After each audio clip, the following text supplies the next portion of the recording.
আসসালামু আলাইকুম, welcome to my YouTube channel. আজ আমি হোটেল স্টাইলে টমেটোর ভর্তা তৈরি করে দেখাবো। একদম সেই স্বাদ পেয়ে যাবেন। দীর্ঘক্ষণ পর্যন্ত এই টমেটোর ভর্তাটি ভালো থাকবে আর খেতে দুর্দান্ত টেস্টি, একদম হোটেল স্টাইলে।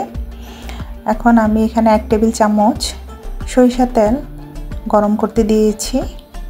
এই ফাঁকে আমি টমেটোগুলো পোড়া পোড়া করে ভেজে নেব, তাই আমি 2 ভাগ করে কেটে নিচ্ছি। 2 ভাগ করে কেটে যখন ভাজবো তখন ভাজাটা অনেক ভালো হবে। আস্ত দিলে আবার ওই ভাজাটা হবে না, তাই সবগুলো 2 ভাগ করে নিয়েছি। আর চুলার আঁচটা এখন মিডিয়াম আঁচে আছে, গরম করে তারপরে এগুলো দিয়ে এক এক করে এগুলো একসাথে দিয়ে দিলাম, দিয়ে ভেজে নেব। আর এখানে আমি রসুন দিয়ে করব। এখানে পরিমাণ মতো কয়েক কোষ রসুন নিয়েছি, একটা আস্ত রসুনই আমি দিয়ে দিলাম। দর্শক বন্ধুরা, একটা লাইক দিয়ে ভিডিওটি কন্টিনিউ করুন। অল্প আছে সিদ্ধ করে নিয়েছি, পানি বের হয়েছিল, পানিটাও টেনে একদম পোড়া পোড়া করে সিদ্ধ করে নিয়েছি। পোড়া ফ্লেভারটা কিন্তু থাকলে খেতে অনেক টেস্ট হয়। 8-9 মিনিটের মধ্যে সিদ্ধ করে নিয়েছি। এলাকার মিষ্টি একদম পোড়া পোড়া হয়েছে, পানিটাও টেনে গেছে আর সফট হয়ে গেছে, রসুনগুলো সফট হয়ে গেছে।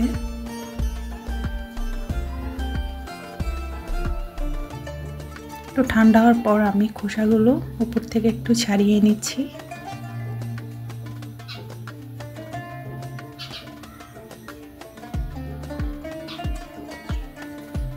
একটু পোড়া পোড়া যদি ভাব হয় খেতে কিন্তু দারুণ টেস্ট হয়, তাই পুরাটা পানি টেনে একটু পোড়া পোড়া ভাবটাও আমি নিয়ে নিব।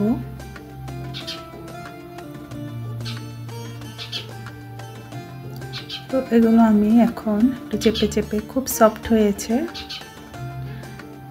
একদম গলে যাচ্ছে, কাঠি দিয়েও হয়ে যাবে, হাত দিয়েও চাইলে করে নিতে পারেন। আর রসুনগুলো কেমন সফট একটু দেখিয়ে দিচ্ছি।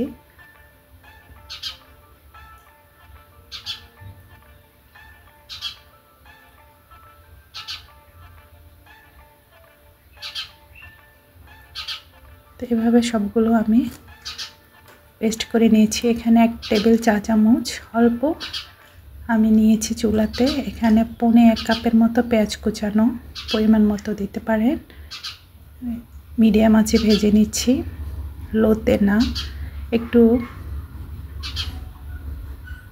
ভালো করে একটু ভেজে নিব, বেশি ক্রিস্পি না, একটু পোড়া পোড়া ভাব হবে। স্বাদ অনুযায়ী কাঁচামরিচ দিয়ে দিলাম, যেহেতু এটা ভর্তা তাই একটু টেস্ট অনুযায়ী কাঁচামরিচটা একটু বেশি দিয়েছি। আর এভাবে পেঁয়াজটা যদি ভেজে নেই, এমন পর্যায়ে আসবে, ভেজে নিলে অনেকক্ষণ ধরে টমেটো ভর্তাটা ভালো থাকবে। কাঁচা পেঁয়াজ দিলে কিন্তু ভর্তাটা এই গরমে নষ্ট হয়ে যাবে। তো এভাবেই হোটেলে রেস্টুরেন্টে ভর্তা এভাবে বানিয়ে থাকে। পেঁয়াজটা আগে একটু ভেজে নিতে হয়। আর স্বাদ অনুযায়ী লবণ দিয়ে দিলাম। এখানে আর পানি টানার কোনো বিষয়ই নাই, আগে ভালো করে আমি শুকিয়ে ফেলেছি। এখন মরিচটা আর পেঁয়াজটা ভালো করে মিশিয়ে নিলাম। এরপর যে এসে এখানে আমি কুচানো ধনিয়া পাতা দিয়ে দিলাম। ধনিয়া পাতাটা শীতকালে আমি একটু বেশি করে ফ্রোজেন করে রেখেছিলাম, সেখান থেকে দিয়ে দিলাম। চাইলে আপনারা তাজা ধনিয়া পাতা দিতে পারেন।